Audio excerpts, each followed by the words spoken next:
ABP 24 news पर वक्त हो गया है दिन भर की 10 बड़ी खबरों का। प्रधानमंत्री ने वीडियो कॉन्फ्रेंसिंग के माध्यम से मैरीटाइम इंडिया समिट 2021 के दूसरे संस्करण का उद्घाटन किया। इस शिखर सम्मेलन में भारत की समुद्री अर्थव्यवस्था के विकास के आगे बढ़ने में मदद मिलेगी।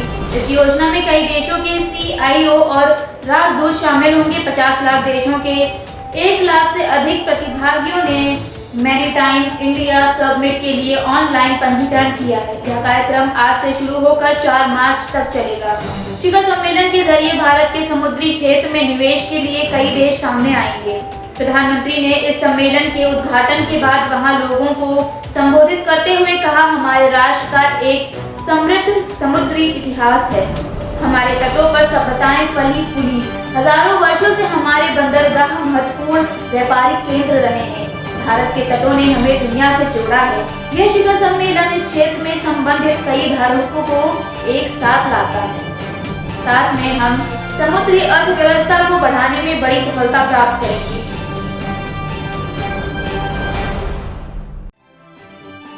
1 मार्च को देश के प्रधानमंत्री ने दिल्ली स्थित एम्स में जाकर टीका लगवाया था। अब इसी कड़ी में 1983 विश्व विजेता भारतीय क्रिकेट टीम के 2 सदस्यों ने भी वैक्सीन लगवाई है। इनमें से एक मौजूदा वक्त में टीम इंडिया के हेड कोच हैं, तो दूसरे लंबे समय तक विभिन्न अंतर्राष्ट्रीय टीमों के साथ बतौर कोच जुड़े रहे।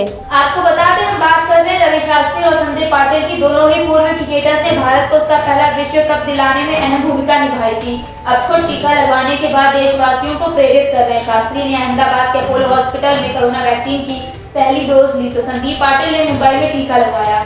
रवि शास्त्री भारतीय टीम के साथ अहमदाबाद में मौजूद है, जहां गुरुवार से चौथा और अंतिम टेस्ट खेला जाना है। इससे 2 दिन पहले शास्त्री अस्पताल पहुंचे और टीका लगवाते हुए फोटो भी शेयर की। 58 वर्षीय कोच ने ट्वीट किया, कोविड-19 वैक्सीन की पहली खुराक मिली। महामारी के खिलाफ भारत को सशक्त बनाने के लिए चिकित्सकों और वैज्ञानिकों का धन्यवाद। अपोलो हॉस्पिटल में कांताबेन और उनकी टीम से काफी प्रभावित हैं। दूसरी ओर ढाकर बल्लेबाज रहे संदीप पाटिल ने मुंबई में टीका लगवाया। 64 वर्षीय इस पूर्व खिलाड़ी और क्रिकेटर एनालिस्ट ने बांद्रा कुर्ला कॉम्प्लेक्स के कोविड ट्रॉम्बो सेंटर में वैक्सीन लगवाई। संदीप के इंग्लैंड के खिलाफ सेमीफाइनल में 51 रन की नाबाद पारी के बूते ही भारत में 1983 का फाइनल खेल पाया था। अपनी दूसरी पारी में पाटिल ने लंबे वक्त तक राष्ट्रीय क्रिकेट अकेडमी के निदेशक के रूप में भी काम किया। वहीं राष्ट्रीय मुख्य चयनकर्ता भी रह चुके हैं और 2003 विश्व कप में केन्या को अपनी कोचिंग में सेमीफाइनल तक भी पहुंचाया था।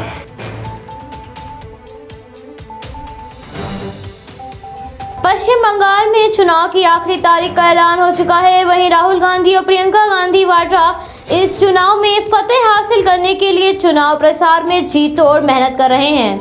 लेकिन पश्चिम बंगाल में चुनाव से पहले कांग्रेस में आंतरिक कलह ने दस्तक दे दी है। कांग्रेस के फुरफुरा शरीफ ने अब्बास सिद्दीकी के साथ गठबंधन पर पार्टी के वरिष्ठ नेता आनंद शर्मा ने सवाल खड़े कर दिए हैं और इसे पार्टी की मूल विचारधारा के खिलाफ बताया है। वहीं पश्चिम बंगाल कांग्रेस के अध्यक्ष अधीर रंजन चौधरी इस बयान पर आपत्ति दर्ज की। अधीर रंजन चौधरी ने आनंद शर्मा पर भाजपा को खुश करने वाला बयान देने का आरोप लगाया है और आनंद शर्मा को खरी खोटी सुनाई है।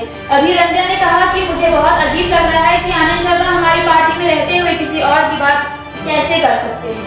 उन्होंने कहा कि ऐसे बयानों से विपक्ष मजबूत होता है। आगे उन्होंने कहा कि जो लोग ऐसा बयान दे रहे हैं वो वरिष्ठ लोग हैं, लेकिन फिर भी ऐसी आधारहीन बात कर रहे हैं।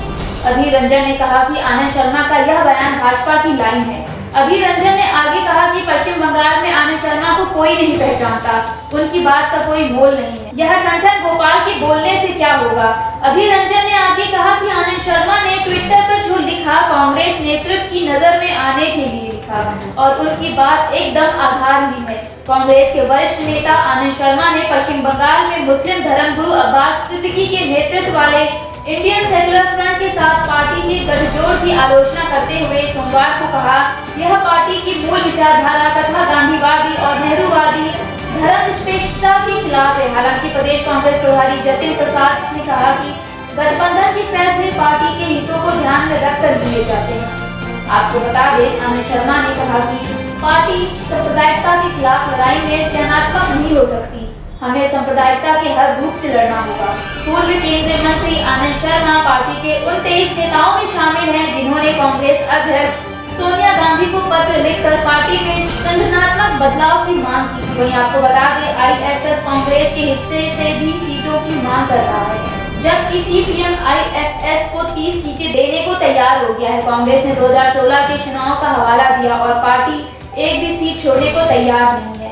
कांग्रेस ने 92 सीटों पर चुनाव लड़कर 44 सीटें अपने नाम की थी। आईएफएस का कहना है कि 2016 के बाद 2019 में कांग्रेस ने जो प्रदर्शन किया वो सब जानते हैं। कांग्रेस का कहना है कि उनका गठबंधन लेफ्ट के साथ और लेफ्ट का आईएफएस के साथ, इसलिए लेफ्ट की जिम्मेदारी बनती है कि वो आईएफएस को सीट दे।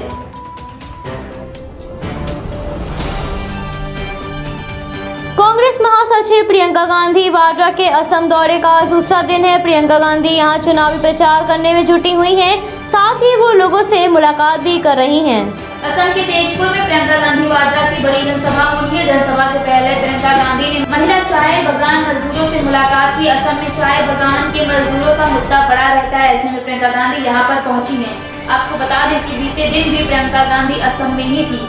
यहाँ सबसे पहले उन्होंने कामाख्या देवी मंदिर में पूजा अर्चना की थी। वहीं असम में प्रियंका गांधी ने कांग्रेस के कैंपेन का आगाज किया था, साथ ही केंद्र सरकार पर जमकर हमला भी बोला। असम में ही प्रियंका गांधी का अलग अंदाज भी दिखा, जहां उन्होंने आदिवासियों के साथ ट्राइबल डांस भी किया। गौरतलब है कि एक और प्रियंका गांधी वाड्रा ने असम में मोर्चा संभाला हुआ है, तो वहीं कांग्रेस नेता राहुल गांधी दक्षिण के राज्यों में लगातार प्रचार करने में जुटे हैं। तमिलनाडु के बाद राहुल गांधी फिर एक बार केरल का दौरा करेंगे।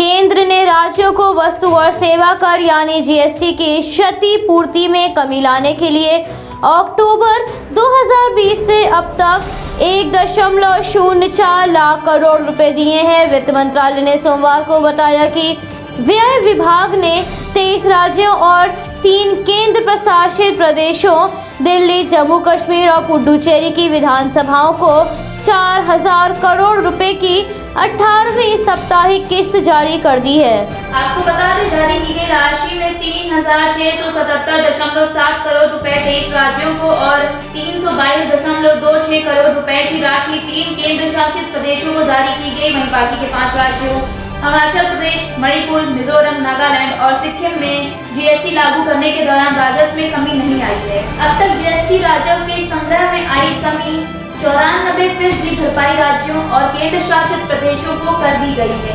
इस रकम में से 95,138.8 करोड़ रुपए राज्यों को जारी किए गए हैं, जबकि 8,861.92 करोड़ रुपए विधानसभाओं वाले 3 केंद्र शासित प्रदेशों को जारी किए गए हैं।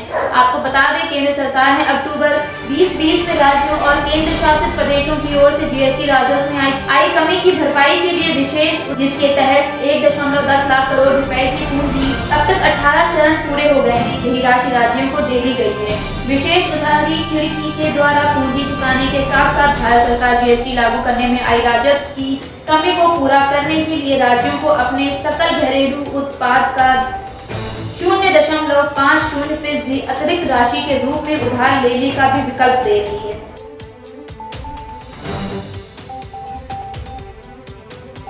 पेट्रोल और डीजल की कीमतें आसमान छू रही हैं और जनता का जीना दुश्वार हो गया है, लेकिन जनता को राहत देने के लिए वित्त मंत्रालय ने पेट्रोल और डीजल पर एक्साइज ड्यूटी हटाने की योजना बनाई है। सरकारी सूत्रों के अनुसार 15 मार्च तक तेल पर टैक्स घटाने के बारे में फैसला लिया जा सकता है। वहीं आपको बता दें कुछ राज्यों में कई वजहों से पेट्रोल की कीमत अब 100 रुपए प्रति लीटर तक पहुंच गई है। आम लोग और विपक्ष इसका विरोध कर रहे हैं। लगातार ईंधन की कीमतें बढ़ने से ट्रांसपोर्टेशन खर्च भी बढ़ रहा है। इसका असर सब्जियों के दाम समेत कई चीजों पर भी पड़ रहा है। आम जनता महंगाई से परेशान है, जबकि सरकार ईंधन की बढ़ती कीमतों की वजह अंतर्राष्ट्रीय बाजार में क्रूड ऑयल प्राइस में उछाल को बता रही है। मालूम हो कि पिछले 10 महीनों में कच्चे तेल की कीमत लगभग दोगुनी हुई है। देश में इनके खुदरा मूल्यों के टैक्स या एक्साइज ड्यूटी करीब 60% तक है। ऐसे में यदि सरकार इस पर टैक्स कम कर देती है तो जनता को राहत मिलेगी। आपको बता दें 25 फरवरी को भारतीय रिजर्व बैंक के गवर्नर शक्तिकांत दास ने भी कहा था कि ईंधन के दाम में कमी लाने के लिए केंद्र और राज्य सरकारों के बीच समन्वित प्रयास के लिए जाने की आवश्यकता है। आगे उन्होंने कहा कि पेट्रोल डीजल के दाम में कमी के लिए इन पर लगने वाले करों को मामले केंद्र और राज्यों को मिलकर कदम उठाना चाहिए। Shaktikanta Das Bombay chamber of commerce द्वारा आयोजित एक कार्यक्रम में बोल रहे थे कि दुनिया का तीसरा सबसे बड़ा तेल बाजार वाला देश भारत अपने यहाँ विकास को बढ़ावा देने के लिए क्रूड ऑयल पर निर्भर है। भारत में हर साल करीब 2116 लाख टन तेल की खपत होती है, जिसमें 350 लाख टन से कम का उत्पादन भारत में होता है। भारत के पास पर्याप्त भंडार नहीं है। भारत अपने यहाँ करीब 85 तक क्रूड ऑयल का आयात करता है, तो ईंधन की बढ़ती कीमतों का एक बड़ा कारण है। तेल उत्पादक देशों ने आपूर्ति कटौती की है, लेकिन मांग लगातार बढ़ती जा रही है। इससे चलते ईंधन की कीमतें बढ़ती जा रही हैं। भारत में तेल पर 260% टैक्स लगता है। अब देखना यह है कि क्या 15 मार्च तक पेट्रोल डीजल के बढ़ते दामों से जनता को राहत मिलती है या नहीं।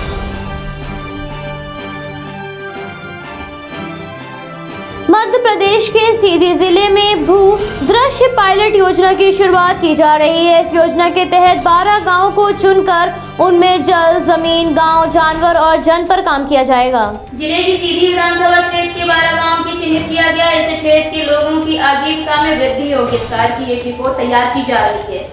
इस योजना की तैयारी के लिए एक सप्ताह पहले भोपाल की सामाजिक संस्था आशा की 10 सदस्य टीम ने गांव में जाकर सर्वे शुरू किया था, जिसके बाद एक बार फिर प्रशासन के साथ बैठकर योजना को अंतिम रूप दिया जाएगा। यह कार्य जिला प्रशासन की निगरानी में किया जा रहा है और कलेक्ट्रेट रविंद्र कुमार चौधरी संस्था की देखरेख कर रहे हैं। जलवायु सम्मेलन एवं बोन चैलेंज 2017 के अंतर्गत भारत में कई अंतर्राष्ट्रीय समझौते किए गए हैं, जिसके तहत वर्ष 2030 तक लगभग 2.1 करोड़ हेक्टेयर भूमि के स्थापन का लक्ष्य रखा गया था, जिसके अंतर्गत भारत में अंतर्राष्ट्रीय संस्थान WRI की मदद से सीधी जिले में इसका एक पायलट प्रोजेक्ट शुरू करने को कहा था।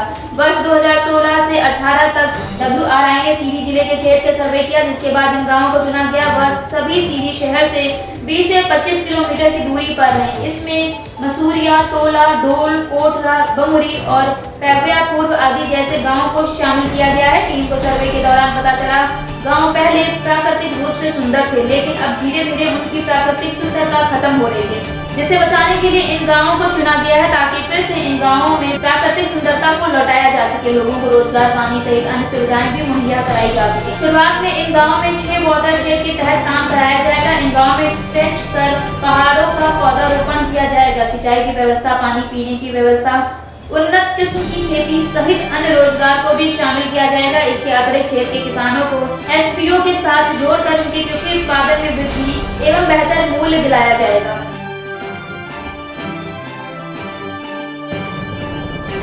भारत और अरब दुनिया के बीच बढ़ते हुए संबंधों के मद्देनजर भारतीय वायुसेना के 6 Su-30 MKI लड़ाकू विमान UAE में बहुराष्ट्रीय युद्ध अभ्यास में भाग लेने के लिए रवाना होंगे।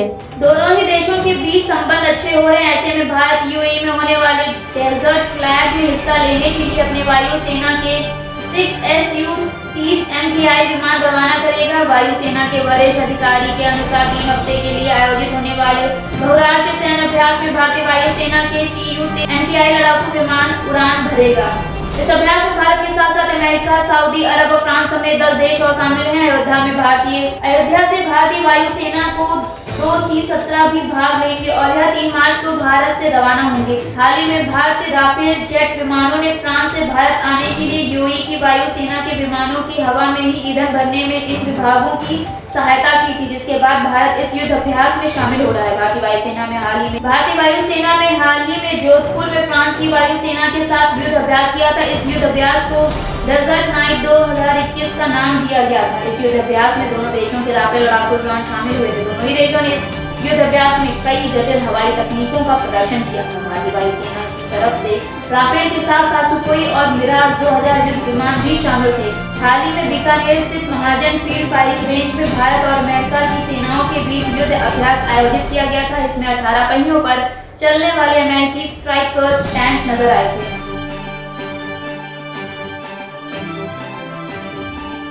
भारत में कोरोना के मामलों में मामूली गिरावट दर्ज की गई है। केंद्रीय स्वास्थ्य मंत्रालय से प्राप्त जानकारी के अनुसार पिछले 24 घंटों में कोरोना के 12,246 नए मामले सामने आए हैं। पिछले कुछ समय से बढ़ते हुए मामलों में 2 दिन से गिरावट दर्ज की जा रही है। जहां सोमवार को 15,510 मामले सामने आए थे, तो वहीं आज मामलों में और भी गिरावट हुई है। 91 लोगों ने इस महामारी के कारण अपनी जान गंवाई है, तो वहीं 12,484 लोगों ने इस महामारी को मात दी है। 12,464 लोगों ने इस महामारी को मात दी है। भारत में अब तक कुल संक्रमण का आंकड़ा लगभग 1,11,24,000 के पार चला गया है। तो वहीं अब तक इस महामारी से स्वस्थ होने वाले लोगों की संख्या 1,07,98,000 के पार पहुंच गई है। इस महामारी से अब तक लगभग 15,07,000 लोगों ने अपनी जान गंवाई है और इस समय भारत में एक्टिव केसेस की संख्या 1,68,358 है।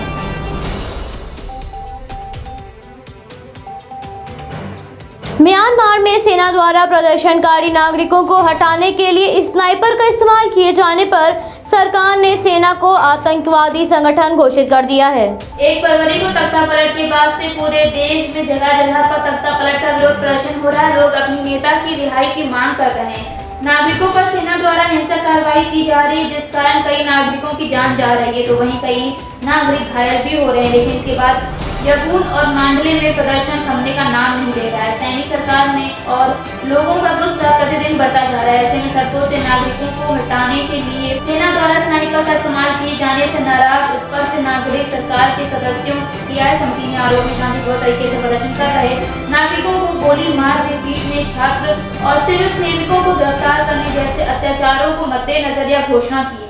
संयुक्त राष्ट्र की मानव अधिकार कार्यकाल के अनुसार रविवार को पुलिस और सेना द्वारा की गई कार्यवाही में 18 लोग मारे गए थे, 30 से अधिक घायल हुए थे। रविवार को कोई कार्यवाही 1 फरवरी से चल रहे प्रदर्शन में अब तक की सबसे घातक कार्रवाई रही है, जिसके बाद सेना ने इस रवैये को देखते हुए यह ऐलान किया गया। देश के सबसे बड़े शहर यगून में लोकतांत्रिक समर्थन सड़कों पर उतरे, जिसके बाद पुलिस ने उन्हें भगाने के लिए स्प्रे ग्रेनेड और आंसू गैस की गोले दागे। रविवार को पुलिस द्वारा की गई कार्यवाही पर अब तक सेना की तरफ से कोई बयान जारी नहीं किया गया। तो वहीं दूसरी ओर म्यांमार की नेता आंग सान सू की को वीडियो कॉन्फ्रेंसिंग के माध्यम से सोमवार को कोर्ट में पेश किया गया था। उन पर पेशी के दौरान 2 और आरोप लगा दिए गए, लेकिन समर्थकों के अनुसार आंग सान सू की पर लगाए गए सारे आरोप झूठे हैं और अगली सुनवाई 15 मार्च को आयोजित की जाएगी।